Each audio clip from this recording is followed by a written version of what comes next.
Bonjour à vous les gars, aujourd'hui on va traiter l'UFC 310 les gars qui s'est passé hier soir du côté de Las Vegas et il y a eu des combats très intéressants dont le combat de notre Frenchie Ciryl Gane. Donc on va traiter ça, on se fait un petit récap de l'UFC 310, c'est parti. D'abord on avait le combat Sterling contre Evloev les gars, un combat incroyable. Il faut savoir que Sterling vient de la division du dessous, où il était champion, les gars, il avait réussi à battre des Peter Yan, des Henry Cejudo. Voilà, le mec avait un vrai palmarès et a réussi à avoir le titre. Et il a malencontreusement perdu contre un Sean O'Malley via une bonne droite. Et Sterling, au lieu d'avoir une revanche, ou voilà, au lieu d'essayer de rechoper le titre, a préféré monter et laisser une chance à son pote Merab Dvalishvili pour aller lui choper le titre. C'est deux vrais frères les gars et on sait qu'ils voulaient faire ça, ils voulaient pas se bloquer pour que les deux puissent avoir le titre. Sterling a un peu fait cet acte aussi par amitié, donc maintenant Merab a le titre et Sterling lui va essayer de choper le titre dans la division du dessus où on le rappelle, Ilia Topuria est le champion. De l'autre côté, Evloev les gars, un espèce de monstre super complet au physique incroyable qui lui est invaincu les gars. Il est classé à 5ème dans la division des featherweight. C'était un vrai client pour Aljamain Sterling, surtout avec la différence de poids quoi. C'était le deuxième combat de Sterling dans cette division et le premier les gars déjà il nous avait tous impressionnés. On s'est dit ouais il vient de la division du dessous, il va avoir moins de force que les mecs qu'il affronte etc. Il a fait que une bouchée de Qatar, il lui a mis des takedowns pendant 3 rounds, il lui a fait manger le sol. C'était à l'UFC 300 et il y a pas mal de gens qui avaient dit ouais on trouve le combat ennuyant. Il y a beaucoup de gens qui trouvent Sterling ennuyant. Franchement je vous le dis, si vous aimez vraiment pas le sol ou vous aimez pas vraiment pas les takedowns etc. matez pas le MMA en vrai. Allez mater le kickboxing. Je peux être conscient que les gars qui mettent du cage control et qui font que ça, et ça peut être chiant, on est d'accord, ça peut être barbant. Des combattants complets qui misent donc sur leur force, je trouve ça un peu con de devoir critiquer ça. C'est une chose de pas trouver ça forcément beau, mais c'est vrai que quand on se dit fan de MMA, c'est cool de kiffer absolument toutes les facettes. Même si on est d'accord, les gros KO resteront toujours plus impressionnants les gars, je vais pas faire le focus, c'est normal. À ce moment-là, on avait tout pour une vraie affiche. Dès le premier round, les gars, le niveau, on l'a vu. Le niveau au sol est complètement monstrueux et des deux gars. Des contres de partout, des scrambles de partout. C'est très rare d'avoir vu un combat avec autant de niveaux équivalents au sol des deux. Et les deux mêmes, ils s'en amusent après le fight, mais c'était abusé, les gars. Pour les fans que tout ce que regroupe le grappling, c'était le fight à voir, les gars. Franchement, c'était le fight à voir et c'était très énervé. Très serré pour moi. Très serré le fight et je crois qu'il se finit en split decision. Evloev arrive à gagner. Ça pouvait aller un peu des deux côtés, mais à la fin du troisième round, Evloev arrive à finir fort avec beaucoup de control time, mais les deux se sont pas infligés énormément de dégâts en fait. C'était sur un aspect technique, c'était très fort. Evloev a réussi à remporter un test de fou parce que battre Sterling, les gars, franchement, c'est très dur à faire. Comme je vous l'ai dit précédemment, le mec, il a battu que des monstres. Il a battu que des monstres. Et là, il monte de catégorie et il arrive à lui mettre des slams. Les gars, je vais vous mettre là une petite vidéo vite fait. Il met un slam, mais c'est abusé de mettre ça à Evloev. Un gars, tu vois, qui est reconnu pour sa lutte et sa défense de lutte aussi. Je pense pas que Sterling est mort dans cette division. Ça va être dur, bien sûr, pour qu'il aille chercher un Topuria, mais c'est intéressant et je pense qu'il va être dans le haut de cette division pendant longtemps, jusqu'à la fin de sa carrière en réalité. Voilà pour le premier combat. Maintenant, on va aller, les gars, sur Ciryl Gane contre Alexander Volkov. J'étais vraiment stressé pour ce combat. Faut savoir que moi, les gars, quand il y a le combat d'un Français ou le combat d'un gars que je kiffe trop, je stresse, je stresse, j'ai le cœur qui palpite quand il fait son entrée, je suis là en mode, je suis à fond, comme si c'était moi qui allais monter dans la cage. Alors là, j'étais vraiment pressé pour le bon gamin, parce que c'est un fighter que j'adore, et je comprends pas comment un gars aussi respectueux que lui prenne autant de haine dans notre pays. Il a réussi à avoir 2 combats pour le titre contre Ngannou et John Jones, et les gens sont énervés contre lui, parce que, bon, on est d'accord, il a une très mauvaise défense de lutte, mais parce qu'il s'est fait battre par Ngannou et John Jones. 99,9% des combattants, même poids lourds, ils se font battre par John Jones et Francis Ngannou. Honnêtement, je trouve le public un peu dur avec lui, et c'est pour ça que j'étais vraiment pressé qu'il fasse une vraie prestation et qu'il ferme la bouche de tous les haters, et qu'il envoie même un message à l'UFC. Ciryl Gane a refusé Thomas Spinal, enfin, ne l'a pas refusé, mais n'était pas prêt pour un combat qui devait se passer passé à l'UFC Manchester en juillet, parce que Cyril Gane tournait un film. Donc il a aussi pris de la haine pour ça, mais bon, à un moment les gars, si ça lui ramène énormément de sous à Gane, le mec il a 34 ans, il va pas combattre toute sa vie, s'il peut sécuriser un rôle d'acteur les gars, et ne pas combattre jusqu'à ses 40 ans, il va le faire. C'est la dure réalité de ce sport les gars, mais le sport du MMA où il y a autant d'impact physique, si on te propose énormément d'argent à côté, tu ne peux pas refuser. On a vu le cas avec Conor McGregor, les gars. Bon, là, je prends un cas extrême, mais c'est pour un peu que vous compreniez le schéma. Mais ce sport est différent des autres. L'impact physique peut te détériorer ta santé sur des années, après pour le reste de ta vie. Et c'est vrai que c'est chiant, ça je peux comprendre. Même moi, j'aurais voulu qu'il prenne Aspinall en Manchester en juillet et qu'il lui casse la tronche. Il y a des choses à côté, il faut être réaliste avec ce sport qui est le MMA, les gars. Maintenant, du côté Volkov, les gars. Pour ceux qui le connaissent pas, c'est un espèce de grand russe de plus de 2 mètres qui fait très peur, les gars. Oui, il fait un peu plus de 115 kilos et il est resté sur 4 victoires d'affilée. À ce moment-là, on se dit, ah ouais, c'est un sacré bourbier. Et surtout, que le mec vient de finir Sergey Pavlovich. Tu te dis, bon, tu t'es sur 4 victoires d'affilée, t'es 3ème de ta catégorie, t'as 36 ans, c'est le moment d'aller chercher le titre, c'est ta dernière chance. Donc Volkov est à fond contre Cyril Gane, les gars. Là, il est complètement motivé, un grand état de forme. Faut savoir que Gane et Volkov s'étaient déjà affrontés en 2021. Gane avait réussi à battre Volkov à la décision. Il y avait beaucoup de questions donc par rapport à ce fight, mais Cyril Gane était clairement favori selon les bookmakers, ce que j'ai trouvé surprenant. Et là, donc, on est au combat. Cyril Gane contre Alexander Volkov hier soir, premier round. Cyril Gane envoie un de ses premiers kicks et se casse l'orteil. Directement, je crois que c'est le gros orteil. Et à partir de ce moment-là, Gane ressemble plus à lui-même debout. Gane n'est plus explosif. Vous savez que Cyril, il joue énormément avec son jeu de jambes, c'est ce qui le rend très unique dans cette division, super rapide, il bouge énormément, et là, on le voyait pas faire ça. On se disait, mais qu'est-ce qu'il y a ? Est-ce qu'il a pris un coup de vieux ? Qu'est-ce qui lui arrive ? Et même moi, je me demandais ça, parce que je savais pas du tout qu'il s'était cassé l'orteil, c'est lui qui le dit après le fight. Donc on se demande, mais qu'est-ce qui lui arrive pendant 2-3 minutes. Et Volkov tente un takedown qui réussit, et là, beaucoup d'interrogations à ce moment-là, les gars. Cyril Gane sur le dos. On a encore du stress post-traumatique de ce que John Jones lui a fait. On se dit, oh non. Cyril, montre-nous que t'as taffé. Montre-nous que t'as travaillé ton sol pendant ces 1 an d'inactivité. Et oui, Cyril arrive à se relever.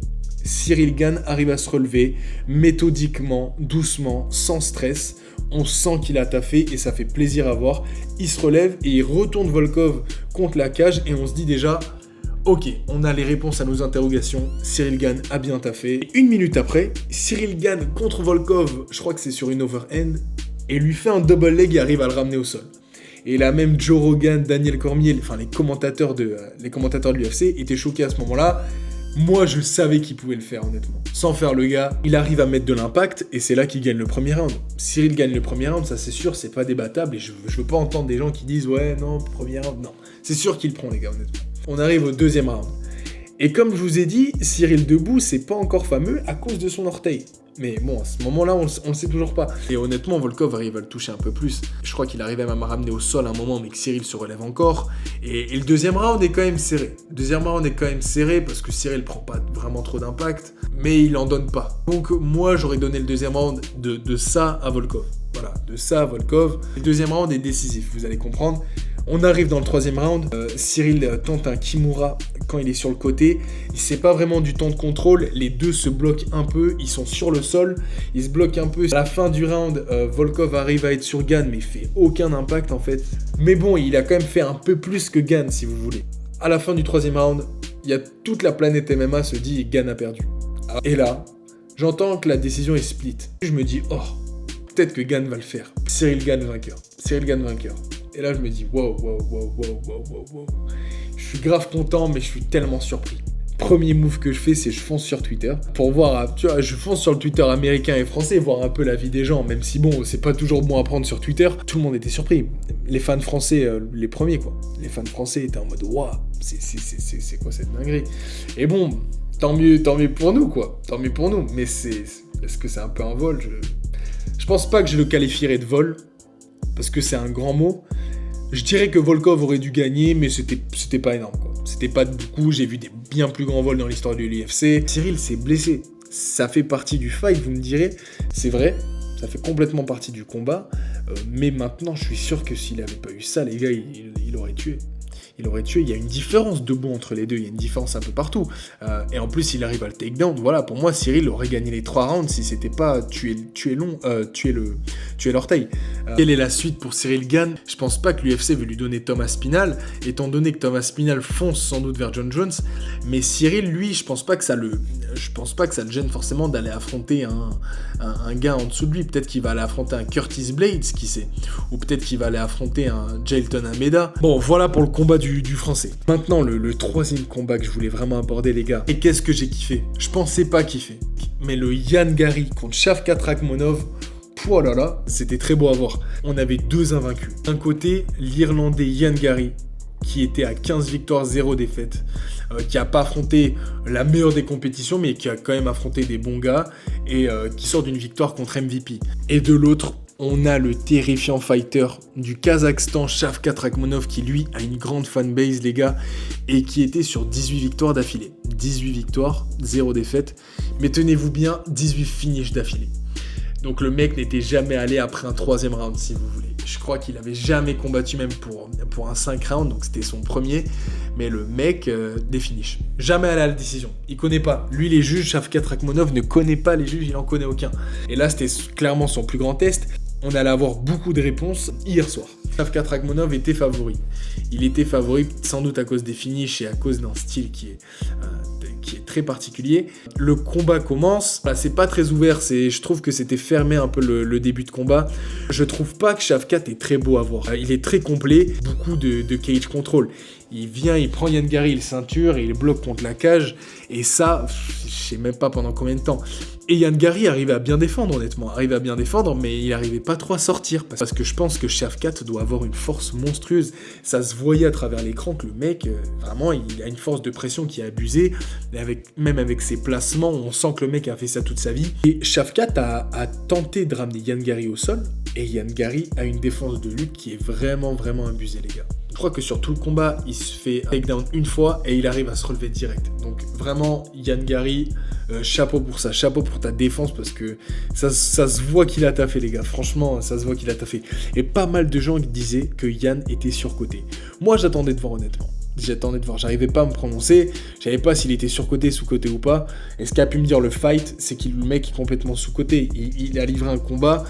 En vrai de vrai, le combat, il est parfait qu'il livre. Il est parfait. C'est juste que c'est Shavkat en face et que Shavkat est très dur. Il était très dur à combattre. Il a réussi à mettre en difficulté Shavkat, même au 5e round. Au 5e round, les gars, il a ça de le soumettre. Il est en triangle de dos, il a le choke, il est un tout petit peu trop haut, j'ai l'impression. Mais on sent qu'il a taffé avec Charles Oliveira. Mais on sent qu'il y avait Charles Oliveira dans son corner. Il était à ça. De conclure. Et à ce moment-là, moi, j'étais excité. Je me disais, putain, s'il fait... C'est incroyable, s'il fait, c'est la naissance d'une vraie superstar. Je pense qu'il a gagné beaucoup de fans, Ian Gary, avec sa prestation hier. Tandis que Shavkat, en fait, les gens s'attendent tellement à du haut niveau, Shavkat a tellement de hype, que les gens hier ont été un peu plus déçus, alors que Shavkat, du coup, a réussi à l'emporter 48-47, 48-47, 48-47, score des 3 juges. Donc voilà, 3 rounds à 2 en gros. D'après les 3 juges, donc victoire unanime pour Shavkat Rakhmonov, score logique honnêtement. J'ai vu le combat à chaud et à froid, c'est exactement comme ça que je l'ai scoré aussi, et c'est comme ça qu'il devrait être scoré par la majorité des fans et du monde MMA, parce que Shavkat a eu un temps de contrôle bien trop long je trouve, et n'a pas pris énormément d'impact. En fait, si Shavkat galère comme ça contre Ian Gary qui est exceptionnel, faut pas lui enlever du crédit. Moi je me dis honnêtement que contre Belal Muhammad, ça va être... compliqué. Voilà le résumé de ce 3e fight. Chapeau aux 2 combattants parce que c'était vraiment pas mal et j'ai quand même hâte de les revoir sur une carte UFC. Voilà les gars, j'espère que vous avez kiffé ce récap de l'UFC 310. Comme je vous l'ai dit, moi je vais faire une vidéo par semaine. La semaine prochaine, on va traiter le combat Alan Landouzi contre Paul Denal. Un combat très intéressant qui se passera à l'Hexagone MMA le 16 janvier à Paris. Et je pense qu'il y a beaucoup de choses à dire sur ce combat. Du coup les gars, on se verra dimanche prochain pour parler de ça. Et la prochaine vidéo UFC les gars sera sur l'UFC 311 où on aura des bangers. On aura Arman Tsarukyan contre Islam Makhachev en main event. En deuxième, on a Merab Dashvili contre Umar Nurmagomedov. Donc je vous dis à dimanche prochain pour la prochaine vidéo. Peace à vous, bonne soirée et merci d'avoir regardé les gars. Tous nos réseaux les gars, vous les connaissez, Fight Hoops sur TikTok. On est bientôt à 25 000 abonnés, les gars. Sur YouTube, je crois qu'on vient de fêter les 100 abonnés, c'est pas mal. Et on est sur Insta, les gars, aussi, également. Donc voilà, n'hésitez pas à donner la force. Et je vous dis à dimanche prochain. Merci de m'avoir regardé, les gars. Peace, bonne soirée.